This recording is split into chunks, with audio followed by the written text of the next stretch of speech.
It's Malaka time, motherfuckers, and today we're going to be talking about Northgard, an early access game that I randomly discovered, like everyone else, when they're bored out of their mind and they search Steam for a new game to download, buy, etc., etc. Now, the reason I was attracted to this game is because it had a huge penis. Mainly because it's Vikings and it's city builders. I really like city builders, but only particular city builders, like Dawn of Discovery, etc. Though this game did look a little fruity to me at first, though after watching gameplay, because there's gameplay on it by Yogscast and stuff, I'm no one new recording this, but I really fucking like this game. I really do. And I'm going to kind of get into here why I actually like this game, but I'm going to describe kind of how the game works and some other basic points. I'm going to be comparing this game a lot to Civ because it's a lot like Civ, but it'll never be up to Civ because Civ is a AAA title, so please do not, subjugate it to the fact that it can't, because it's not a AAA title. But the game has, factions, stag, goat, wolf, and crow. And there will be more on the way, which is very nice indeed. Now, the game works, you start off in one territory, and each territory has a building slot. Now, this definitely adds strategic into this game tenfold. Just because you have to decide what building do you need, what building do you want to build, what buildings do you want to place together, because it does matter, and when do you want to build it is the really key factor. And there's different build orders and other things that you can do to do this. Of course, to get a new territory, you must use food to colonize, or if you're the clan of the crow, you could actually use coin to do it, which is actually very, very nice indeed. You can expand very quickly like this early game because you'll have a set number of coin, and you could go food and then coin, because every time you do colonize, the price goes up. Now, the reason I say, you may think that this is very simple, this is nothing new. To this, it very much is, unless you play the game. Mainly because in your first starting area, you're going to build a scout, because you need to scout the territory. You just can't walk into a territory, you need to scout it first. Then you need to build a woodcutter's lodge.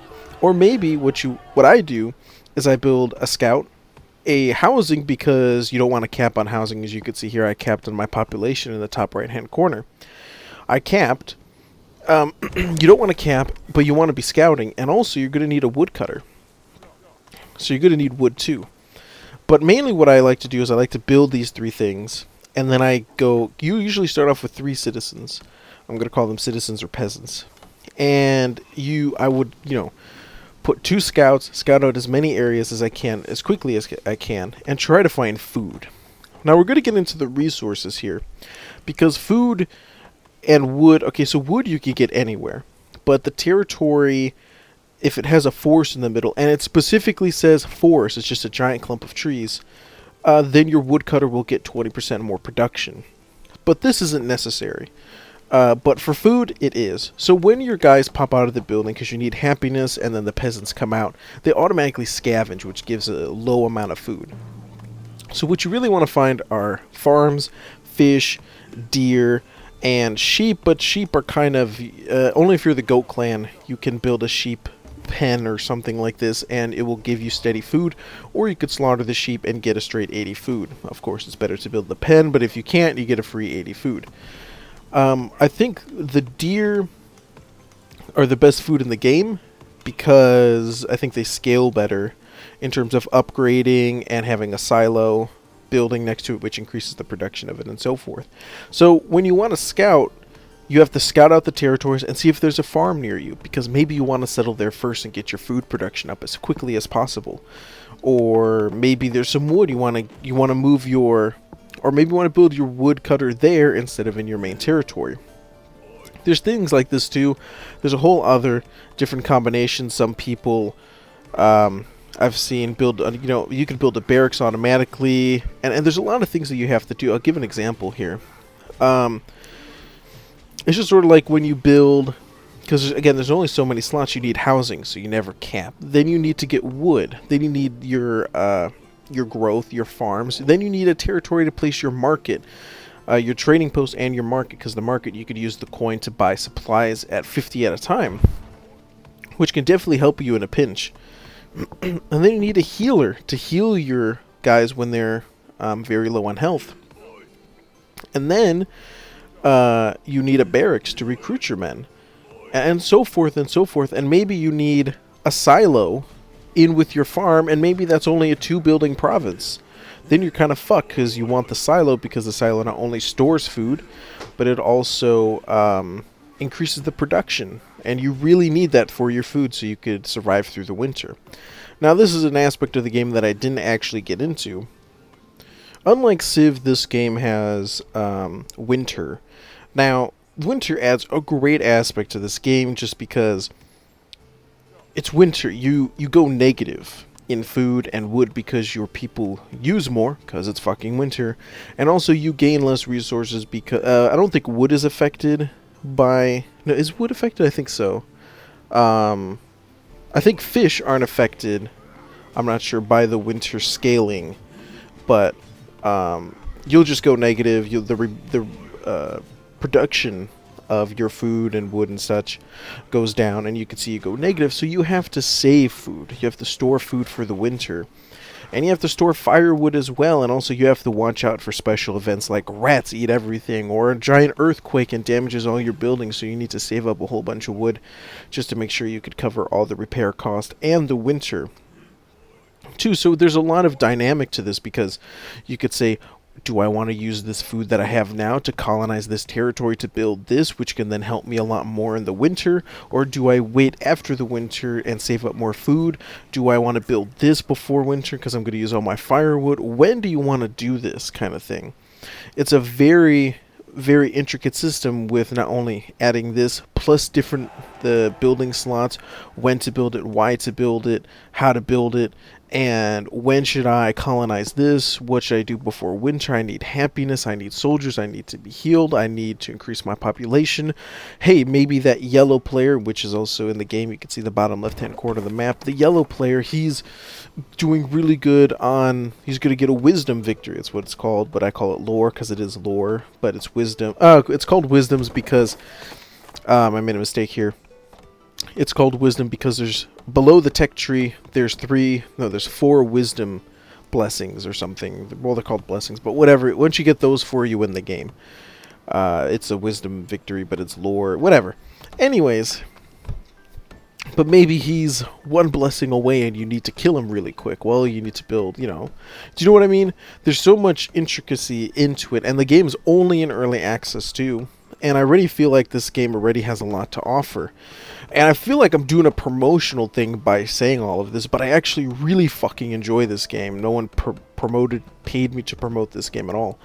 I thoroughly enjoy this game, and I feel like it's just very different and such, and I really can't wait for the game to not only be more developed, because it's planned to come out with not only more factions, but more campaign. Not more campaign, but a campaign and multiplayer.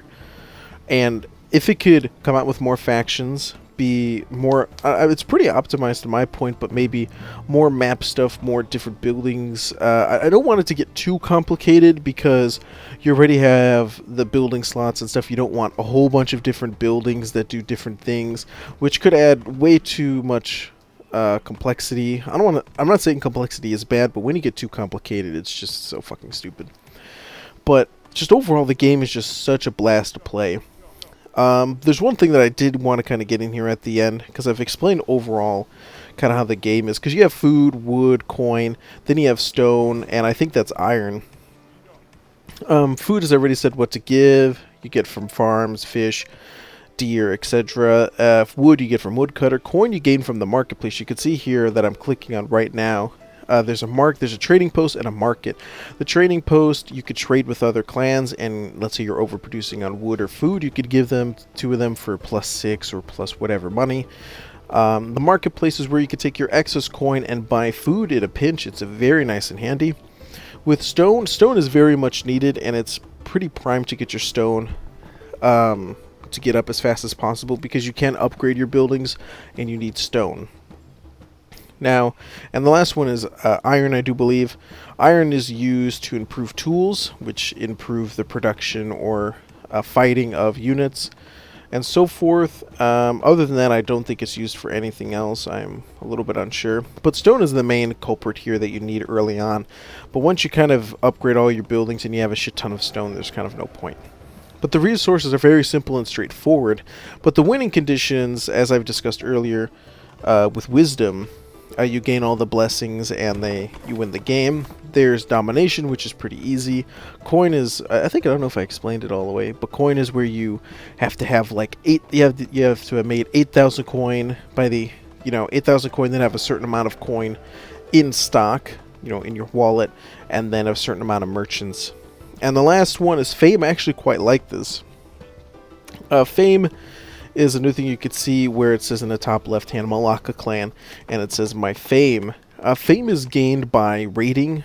It is gained by upgrading, expanding, killing a territory full of wolves, or Drogbar I think they're called, or something like this.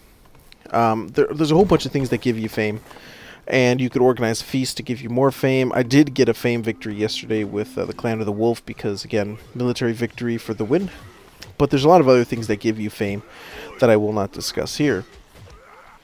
I still would like to achieve a wisdom victory, though. A wisdom victory.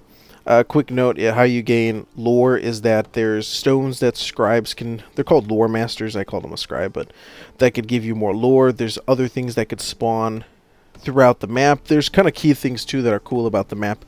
Like, there's a big wyvern that could spawn when you start the game, and once you discover it, you could kill it and gain a whole bunch of fame or win the game or something like that. In my last game, I had the Gate of Helheim. Unfortunately, I didn't use it because my enemy was about to win by a wisdom victory, and I had to kill him. So I couldn't do the Helheim thing. There's also Yggdrasil or something, a giant tree. There's a lot of little things that could spawn in the game that could help you achieve victory, which is very nice. Very, very nice. So there's one thing that I do want to say before I kind of wrap up this video. I will be doing a playthrough of this game quite a bit, I think. But I wanted to talk about military stuff in here, which I do thoroughly enjoy, but I wish there was a little bit more complexity to it. Now, you can defend with towers. As you can see, I'm building a tower here, which has a certain amount of attack and health, and it will defend anyone who comes into my territory. Now, there's only warriors in the game, and then a war leader, or something like that, or a warlord, or whatever it's fucking called, war chief. If you're the Wolf Clan, you can get the Berserker, which does it's a really good unit. But that's about it in terms of military, which is fine by me, though I do wish each faction had a special unit or something to make it unique. But then trying to balance that around everyone else would probably be a huge pain. But the one thing I really like about this game is that there's no declaring war, there's no trade agreement, there's no, like a Total War Civ kind of thing. You can just automatically trade with people with your market unless you piss them off too much. But I love the raiding part of it. Like, you can get a couple warriors, you're in someone else's territory, and then you can just tell them to go in there. You kill all the peasants in there, or whatever, they're warriors, and then you slowly decolonize them.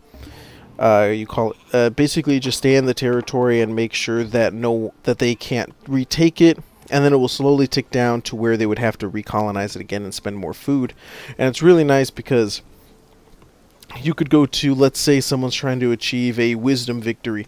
You could go to, let's say they have this big circle thing on the ground. If you've been watching this gameplay, the yellow guy has a giant circle thing in one of his territories where you can assign lore masters to gain more lore, and I could attack that and cripple his victory, pretty much. And I just like the setting of doing that, and it allows you to at least make a comeback. Not comeback, but like give you a chance to attack again or repel them or something like this, which makes me very happy about this. Now, of course, with this game, there is it's not meant for you to rush or expand very fast, but losing one territory does mean a lot. It does mean a lot. I wish it didn't mean so much, but it actually does. But yeah, that's about it in terms of war. It's also pretty good. Basically, you can't destroy buildings, which is also nice. You just have to kill everyone in the territory, then you decolonize it, then the buildings catch on fire. Now, you could colonize it right after, or what I like to do is I like to sit in the territory with one guy who has a really low HP and wait for the buildings to blow up. That's what I like to do. Because there's one thing that the AI does that really pisses me off is I'll be start decolonizing their territory with a lot of my men, and all of a sudden, you know, I'd move to another territory, I'd be decolonizing, and all of a sudden they'd colonize the territory I just decolonized, and it's just like, are we fucking serious? And they do it too for a long time, and it'd be like, how much food do you fucking have? Like, I wouldn't be able to do this. But it's just a weird thing. It's a weird thing. But that's going to be it for my little rant here and my first impressions. Overall, my first impressions is I think you guys should buy this game. It's a very fun game. And you should buy it on UK Games Planet. Yeah, you should. There's a link in the description for it if you want to help out with me on that. But it's a fun game. I really like it. You can actually see the trading here. It's very simple. It's a really great game. I think you guys should get it. If you love strategy or town builders or something like this is definitely the game to go.